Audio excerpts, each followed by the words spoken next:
Shame is part of your old identity. It has no place in your new identity.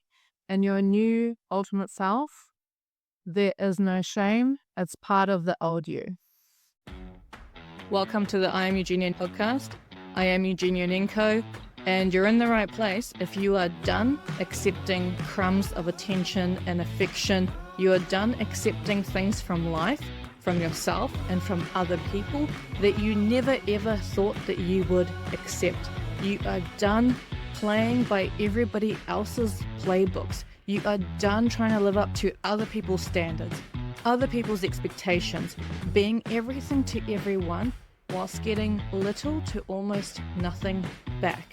And you are ready to step into the ultimate version of yourself, but you don't know how. In this podcast, we are going to talk about how you rebuild your identity, how you find the ultimate inner self, and what's it gonna take for you to show up as her every single day, and how can you gain the confidence that no matter what happens to you, you are so steadfast in your purpose, who you are and what you're about, that nothing can shake you. If this sounds like you, subscribe and follow this podcast on YouTube, Instagram, and Spotify, and you can also get it on www.eugenianenko.com for your weekly and daily doses of how to take your power back and own your life. Welcome to the I Am Eugenia Nenko podcast. Welcome back for another episode. And today we're focusing on shame. So we've gone through rebuilding our standards, reinforcing and recreating our boundaries, learning how to make small asks without feeling guilty or difficult or feeling bad for actually asking for our own needs to be met. We've talked about how do we deal with conflict? So when people are standing up against our boundaries because it no longer benefits them, us having no boundaries, how do we deal with those kind of people and situations? And what's the next steps? And then how do we start becoming the person we actually want to be and not get the same results that we've always got? How do we get that ultimate partner, the ultimate house, ultimate car, ultimate version of ourselves? And how do we bridge that gap? And what happens when you feel like you're stuck between the old you and the new you? So you're still in that becoming phase. You haven't fully transitioned into like that new season or new version of you yet. And you feel like you're in between. It feels like you're in a corridor and the door's closed. The old you, that old life is closed, but the new door's not really open yet. So what do we do with that space? And often that space can create quiet. So let's say that you've left a friend group behind. Let's say you've created some distance between some toxic family members. Let's say you've left a relationship that could not be part of that new version of you. Let's say you've left your job, whatever it is. And maybe you've done a bit of all of that all at once, or you're slowly going through those motions, and it can feel really quiet. And in that quiet is where we sit and we really think and self reflect. And our brain tries to fill that void. It doesn't like quiet, especially if you're someone that's used to chaos, used to situations where you're used to coming home and wondering what kind of mood is this person going to be in. Maybe you're used to walking around on eggshells. Maybe you're used to feeling invisible, or like you don't want to put a foot wrong, or you don't want to say the wrong thing to spark an argument, or whatever it may be. So you're used to an underlying level, a baseline of chaos and tension, which that's what it feels like to walk around on eggshells. You constantly feel like alert, like you're waiting for something or trying to avoid something bad happening. So when you're used to that kind of baseline, quiet and stillness and solitude, just being alone, can feel uncomfortable. For some people, they can really embrace it and are like, God, there's no one telling me what to do. I'm not picking anyone's dirty socks or underwear up off the floor. I only have to worry about my own washing, my own shopping, my own cleaning. Like some people can embrace it. And then for other people, like I know with myself, that's something I really struggled with because I was used to so much chaos or just things always happening. Like I needed to have that baseline of it felt like momentum, but it was actually chaos. So I felt like I constantly had to be doing something. I constantly had to be moving. I constantly had to be like going to work, to the gym, or being with the kids, or going for massive walks or hikes or whatever, to the point where I'd have to exhaust myself so that that silence didn't feel like a void and it didn't feel like a gap I had to plug with something. And when it was quiet or just calm and peace, but in that moment where you're not used to peace and calm and you can't acknowledge it as actually a really normal part, a necessary part of life, it can feel like a slow death. It can feel like, hold on, like it's quiet, but it's a little too quiet. What's going on here? Am I not being productive enough? Am I being lazy? Like, I've got this time. Should I be doing something with it? It can feel like loneliness, but underneath, you're just not used to it. And so then we plug that gap with things. It could be dating apps, it could be alcohol, it could be takeaways, it could be seeing friends or going out drinking where we didn't maybe really want to or need to, but we felt like we are just sitting on the couch doing nothing. But that nothing is actually the space and calm that you need to create for yourself to self reflect, to recalibrate. And it's actually a necessary reset, it's a rest. So it's like if you're an athlete, they have built in rest, they have built in recovery because they want to show up optimally every single day. And they cannot do that if they're like, oh, but if I rest, I've got to sit there and do compression for an hour. They have to recover. Even if it feels uncomfortable, it's just a necessary part of their training. So, really view your personal development and you growing into and becoming the person that you want to become as a training ground. You are in training and you're training for the Olympics. Like, really try to view it like that. But in this gap, you can also feel shame because when this quiet appears, and this is why online dating app swiping culture is so bad, because in that quiet, people get their phones out and they just swipe. They just swipe left, right. They can say horrible things without even meeting the person. They can have an ego boost, ego trip right there without having to go or do or see anything or do or be exposed in any real way. But when you take that time and that quiet is where some of the deeper, more uncomfortable feelings resurface. You might get flashbacks of old moments. They could be good, they could be bad. This is where you might get a ping for like an ex or something because we love to remember the good times and not necessarily the bad times. Or we do, but the good times feel so much better than the bad times. And in those times is when we can feel a lot of shame. And when we're trying to become someone new, it can feel like you're an imposter. It can feel like, but I've done all these things and now I'm trying to be better or I'm trying to be this person and I don't want to do those things anymore. But you carry like this guilt. And it's almost like a ball and chain of emotion. Like imagine you're trying to cross continents or something. You're trying to drag it with you.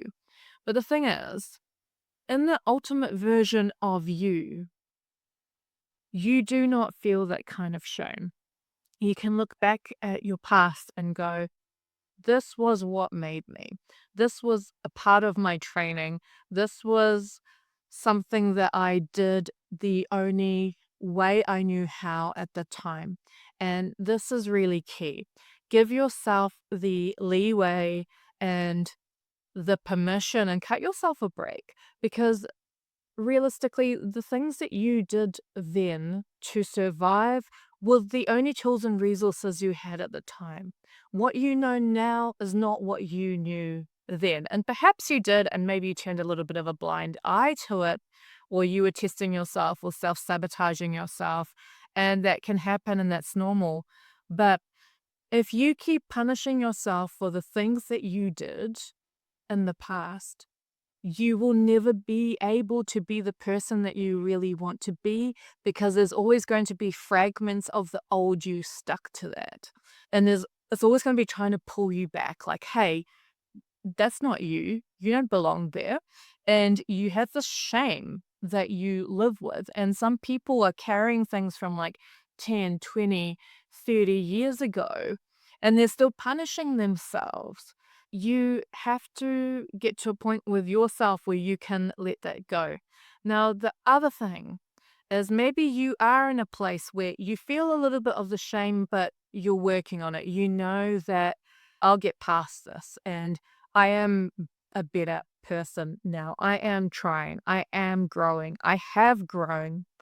And those things really don't belong in my life. And those things can be like friendships, family members, co-workers. It can be lots of things.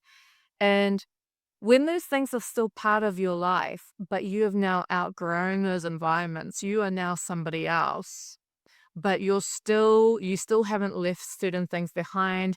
Maybe you feel guilt. Maybe you feel like you owe a certain level of loyalty. Maybe you feel like that's just too much turmoil or conflict, like you just can't let it go for whatever reason. And let me just be clear with you, not everybody will be happy for you. Not everybody will want you to keep growing. And there will be certain people in your life, but there may be certain people in your life that are going to try pull you back. And people do this for many reasons.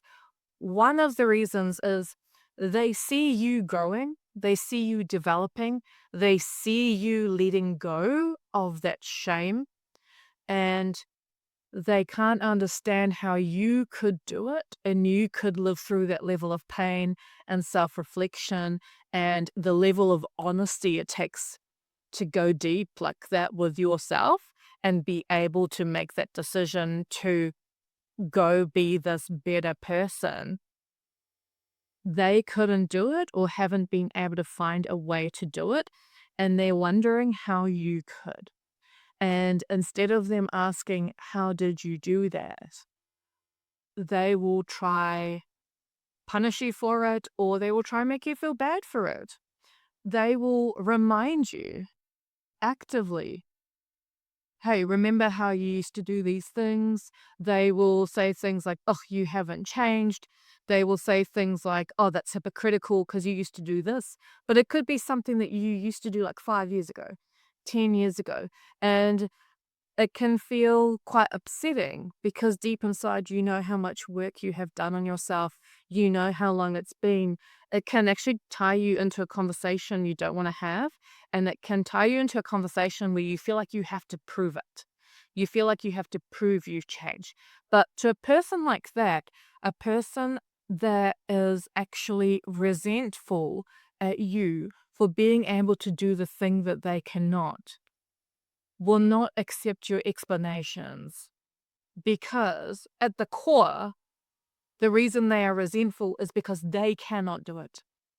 So they will not allow any explanations, because at that point they will have to accept that it is possible and they are unable to do it, or they are unwilling to do it.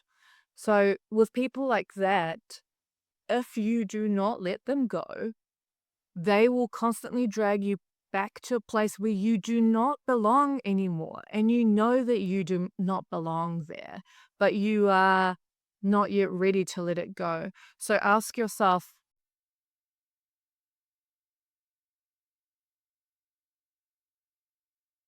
and if you are someone that is feeling a lot of shame or just having a hard time letting go of the old you or the past, something that you can do, and write this down, you can write down how you are different now, how in specific situations you would act differently? What would you do differently? Would you maybe see the red flags? Would you maybe not have the argument? Maybe would you not sit there and explain your pain and things like that? Would you just not go after certain people or entertain certain friendships or relationships? Maybe you would tell more people to fuck off. I don't know. But if you're struggling with things that you've done in the past that you did and it was the only way that you knew how to get through in that moment, it was the only learned way that you knew how to make yourself feel better. If you want to stop punishing yourself, and that's necessary to become the person you want to be, because if you keep shaming yourself, that's part of the old you. That's not part of the new you. And you do have a choice to let it go. I'm not saying it's easy, but that's something that can be worked on. So that should give you a little bit of respite. But that's the best way. Maybe specific situations that you're struggling with, you can think about, how have I grown? How have I changed? The me now, how, if that same situation happened now, how would I deal with that differently? And you will see the difference. You will see the gap. And then that's how you know you've grown. That's how you know you've developed. If you're not entertaining certain situations anymore and you're just drawing a line in the sand saying, no, thank you, or I don't accept that anymore, or this just has no room or place in my life, I've got to let it go, or I've got to let you go, that is growth. Whereas before you might have stayed in that situationship, whatever, for a year, 2 years, in a friendship where the friend was constantly putting you down or making side remarks or making you feel bad, spreading rumors, whatever it might be, that is your growth. And then that's where you can start to mute the shame, knowing that you would do it differently now, and just giving yourself the permission of the fact that you could only deal with it the way that you knew how, but now you know better. And that's the ultimate, right? Knowing that now that you do have the tools and resources, you would do it differently.